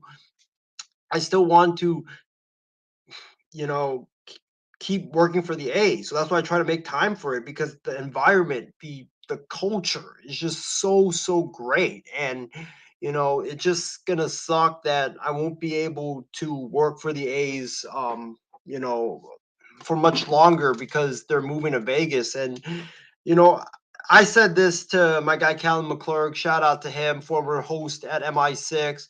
that I don't think John Fisher ever wanted to be in Oakland. I thought that he, they had the city had a summit with the A's planned, and they waited there. The city waited there hours and hours and hours, and the A's never showed up. And then just to get a phone call at the 2 hours after the scheduled meeting was supposed to happen, that hey, oh by the way, we're not coming to the meeting. We're not gonna show up.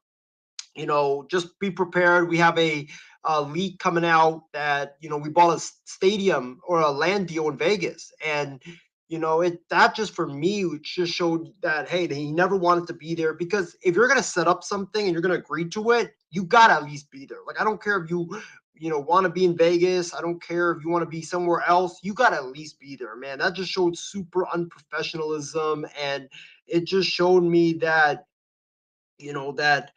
that the A's owner is a coward, that he is a guy without a spine, and the A's owner and the president are just a bunch of lying frauds, and clowns and snakes who have no heart, no soul, no gut, and I don't even know how they are even in this position. I mean, I really don't.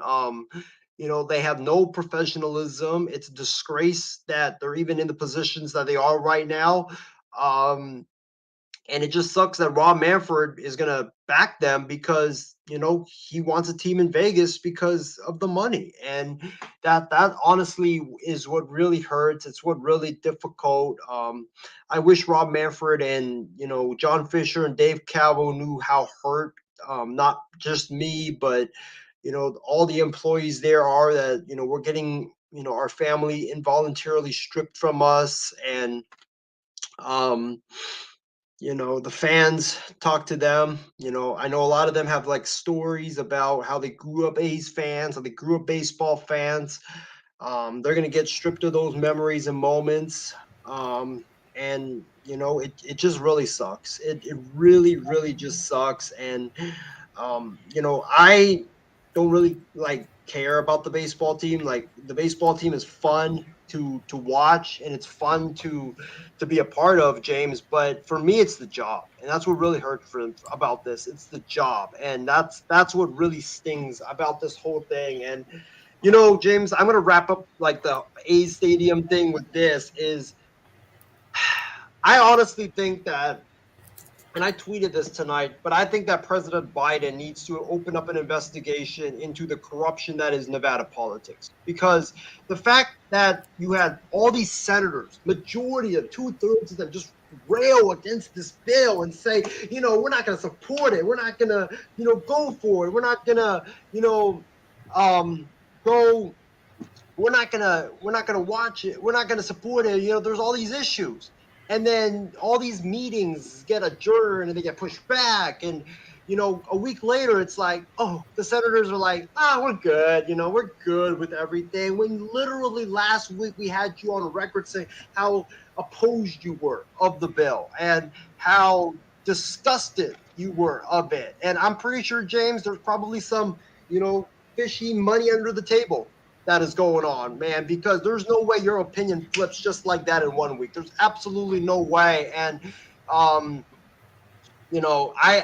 something's going on. Something is fishy. Something,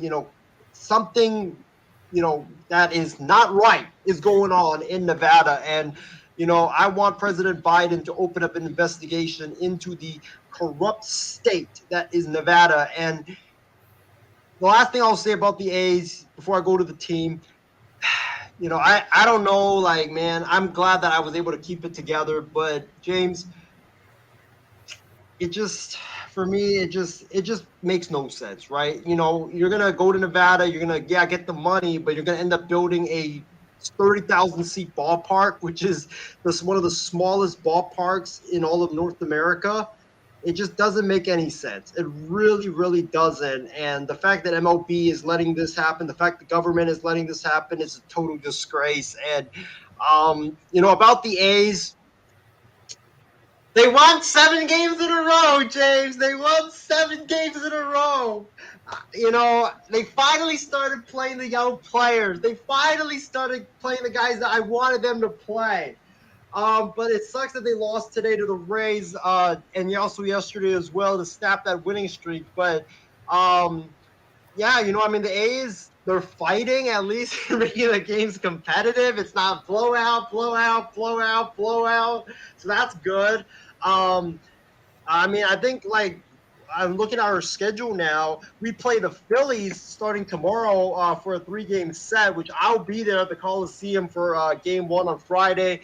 I think the matchup is Taijuan Walker, and the A's are going to do an opener. But yeah, that's going to be fun. The A's have shown that we're a pest. We don't care what your record is. We don't care, how good you are. We're going to be a pest. We're going to be a pain in the ass, and you're going to have to deal with us. And a lot of these teams like the Phillies, like the Rays learned, the Pirates learned, the Brewers learned, hey, you can't just, overlook us. And I think that a lot of these teams should be wary of the A's. And as far as the Phillies go, James, I'm here to tell you a bold message, my friend. The Phillies are back! The Philadelphia Phillies look like World Series contenders again, man, after I ripped them to shreds just last week. The offense is clicking. They're scoring 10 runs a game. The pitching looks like we have Roy Halladay, Cliff Lee, Roy Owens, Roger Clemens, No. all the great pitchers, Randy Johnson, all in the rotation at the same time. You have Matt Strom looking like the second coming of Randy Johnson. You have Aaron Nola, Zach Wheeler looking like Roy Halladay and Cliff Lee out there. This rotation is just putting up zero after zero after zero. You have Taijuan Walker, who got off to a terrible start. The last 3 starts looking like he's Pedro Martinez 2.0. That's how great this rotation has been. And this bullpen, man, Craig Kimbrough has turned back the clock. He's looking like the Craig Kimbrough of his prime. And Sir Anthony Dominguez, I know he blew it the other night, but he's looking better. Jose Alvarado's looking dominant.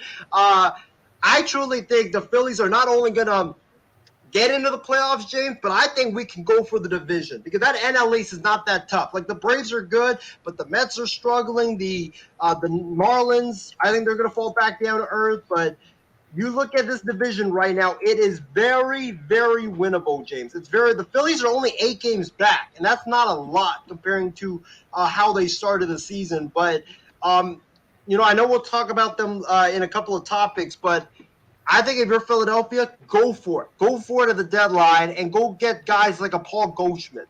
I think if him in Philadelphia with that lineup, oh my God, they would be mashing even more. But I think Philadelphia sadly goes into Oakland and sweeps the A's.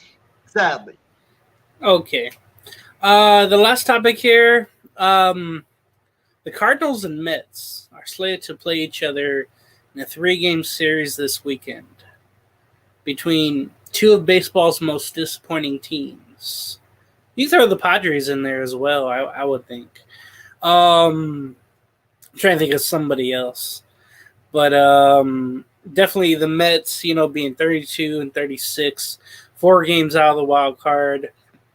St. Louis, 9.5 out of the wild card with the worst record in the National League. And then taking a look at their standings, St. Louis 8 back of first place Pittsburgh. Can't believe I'm saying that. And then the New York Mets are in 4th place in the East, 10.5 back at 32 and 36. You can throw out excuses, injuries and bad play. Both are slated for both, no doubt. Cardinals, the pitching has kind of been a letdown, I would say, the bullpen especially. With the New York Mets, I think if they had an excuse, it'd be, hey, we don't have Diaz. He got here in the WBC. We have David Robertson. The lineup should be enough to win games, though, when you think about it. They are without Pete Alonso for, I think, the next couple of weeks, but they should have been winning after that, though, or before that, I should say. You have the Cardinals with a lot of young players, but you have Arenado and Goldsmith. That right there should win you at least a wild card. When you have those corners, that should be easy. But the question is, who has been most disappointing between these two? I think we all thought with the Mets, if a healthy Verlander and Scherzer would be good, they would be good. And both have had their issues this year. Scherzer hasn't been pitching well. Verlander has been hurt a couple of times. So that's disappointing in itself. But with the Cardinals, you felt like, okay, they have enough where you could blend that youth, but then you have those corner players, and that should be an easy win. And for me, since they're in last place and the worst team in the NL, I'm going St. Louis to being the most disappointing. But between the Cardinals and Mets, Isaiah, who's been the most disappointing so far this MLB season? You know what? I'm gonna agree with you. I know the Mets or the Cardinals are, I believe they're 27-42, right? The Mets are 30 and 32 and 36. 32 and 36. I'm gonna go with the worser team in terms of record wise. I think the Cardinals are worse than the Mets because the Mets they have the big payroll. They signed Verlander. They have Scherzer. They have all that star talent. But I just feel like that with the Mets, they are kind of what we expected, or I expected. I didn't think the Mets were going to be this good. I thought that last year they really overachieved. They went on a high, and then you saw like kind of what happened in the late in the season in the playoffs. They just collapsed and went back down to earth. And now you're seeing it this year where it's like everybody's kind of not overperforming and back to their normal selves, especially with Marte and, Nimmo and, all the guys that really overperformed last year. For me, it's the Cardinals. I mean, the Cardinals, they were supposed to be first place in the NL Central. They were supposed to make the playoffs at least. And not just are they not going to make the playoffs, but they're 27-42. They're 15 games under 500. They're last right now in the NL Central. They can't pitch. Their offense, can hit a little bit, but it's not consistent. And James, I think that Ollie Marmol, he needs to be gone. I'm surprised that they haven't made a move just to shake it up because it's obviously not working. You're behind teams like the Cubs and the Reds and the Brewers and the Pirates out here. And if St. Louis finishes dead last, I think they're going to clean house because that's going to be truly an embarrassment for that proud franchise. But it shouldn't be this bad. When you have Arenado and Goldschmidt and Jack Flaherty and Adam Wainwright, Wilson Contreras you signed in the offseason, it wasn't going to be this bad. Like, I think the Mets will bounce back, but sadly, I think the Cardinals are truly dead in the water. And I think the reason why is because Ollie Marmol is like Rob Thompson. He's too relaxed. He's too he's not going to get into your face and, fire you up. I think that, you need a guy like a Joe Girardi. You need a guy that has that fire. You need a guy that can be strict. You need a guy that's going to not tolerate BS and not push you around. And that's not the type of manager that Ollie Marmol is. I think he's over his head, and I think he reminds me of Jace Tingler. You remember him? Yeah, with San Diego. Yeah, with the Padres. Lost the locker room in his second season after making the playoffs in his first. It just showed he was a product of the talent in his first year, and Ollie Marmol's I feel like kind of the same thing, product of the talent first year. Now the second year, when adversity hits, can't deal with it, and now the Cardinals are just floundering. And now you look at their schedule. They play the Mets, I believe. They play the Mets 3-game series at Citi Field starting tomorrow, which in the East Coast, or it should be today in about a minute from now. Then they play the Nationals, and they play the Cubs, the Astros, and the Marlins, and the Yankees. There's winnable games there. And if they don't win some of those series, then I think, for the Cardinals, Marmol needs to be gone by the end of June. Yeah, and the thing about their manager, Marmol, he really gets in the umpires' faces. It's amazing to see him and Contreras have the most fight. Arenado seems like he's just relaxing, and Goldsmith goes about his I think way. Arenado quit. To be honest with you, did you see his comments from the other day where he was saying, "Yeah, can we play better? Sure," but he just looked like he quit. I mean, that He look. looks defeated. Yeah, he looks He seems defeated. defeated. Exactly. With Contreras, maybe it's just not the right fit coming over from the Cubs.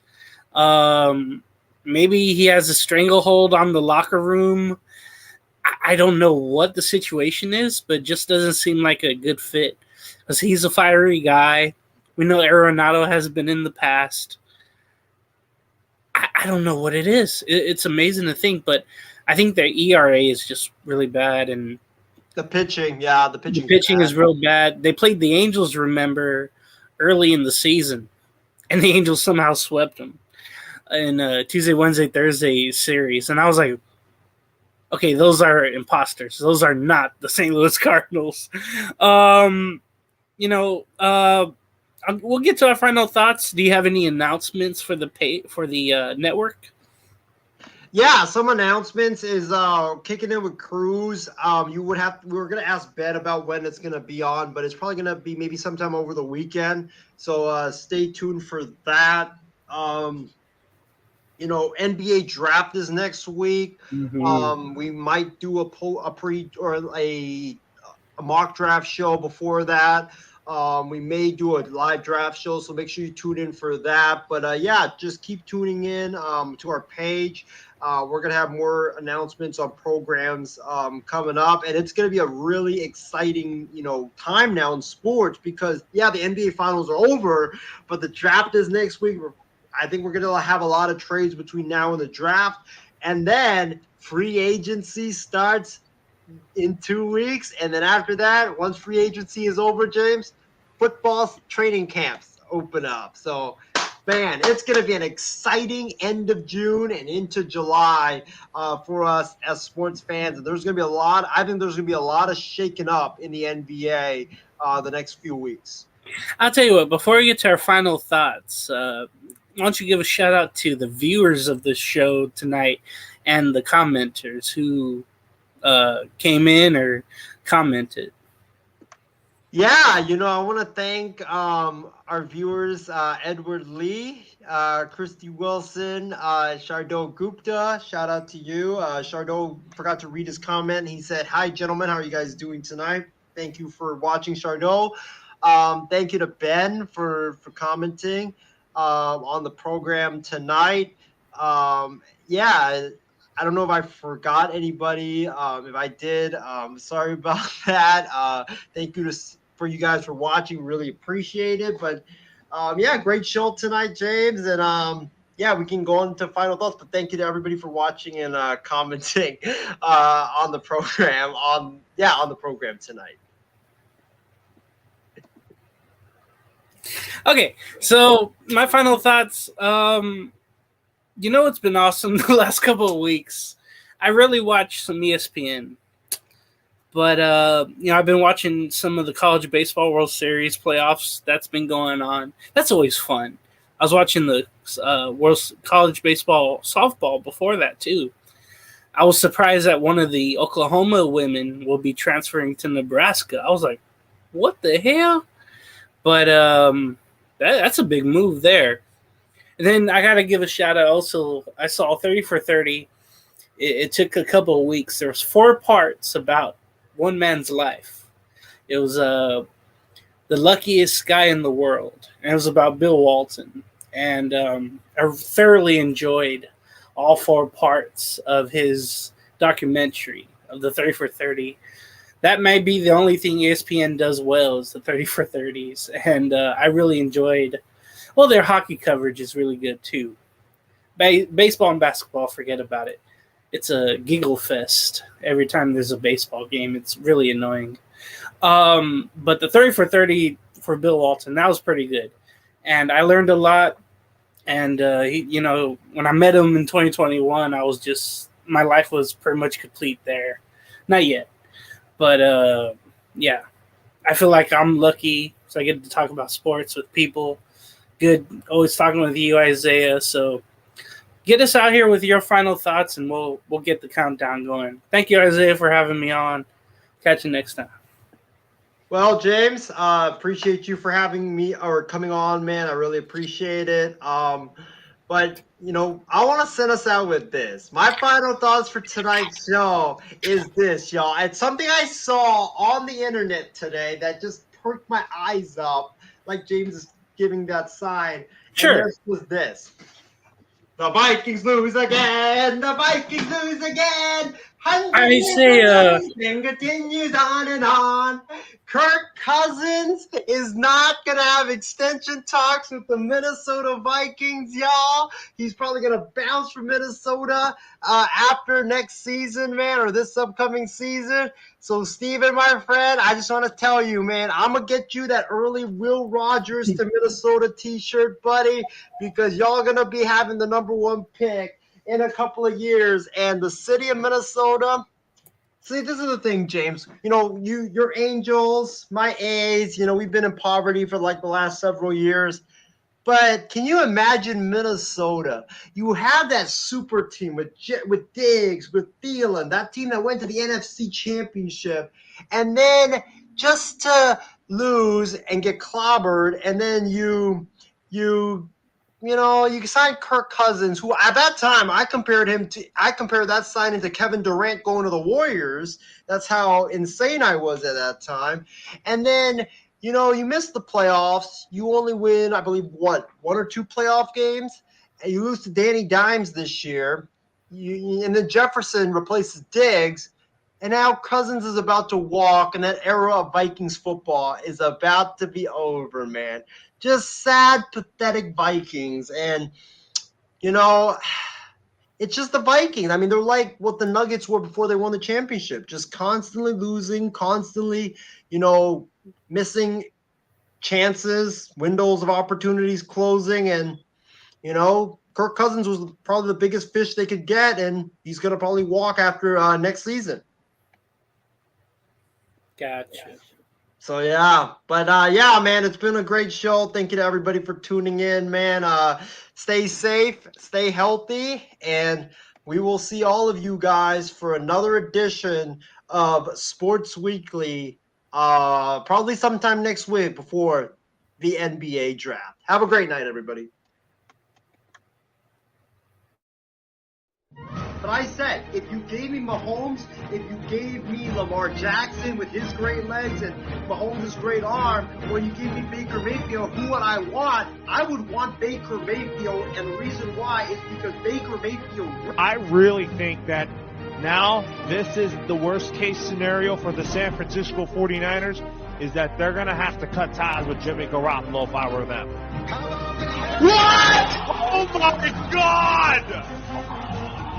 Wow, man!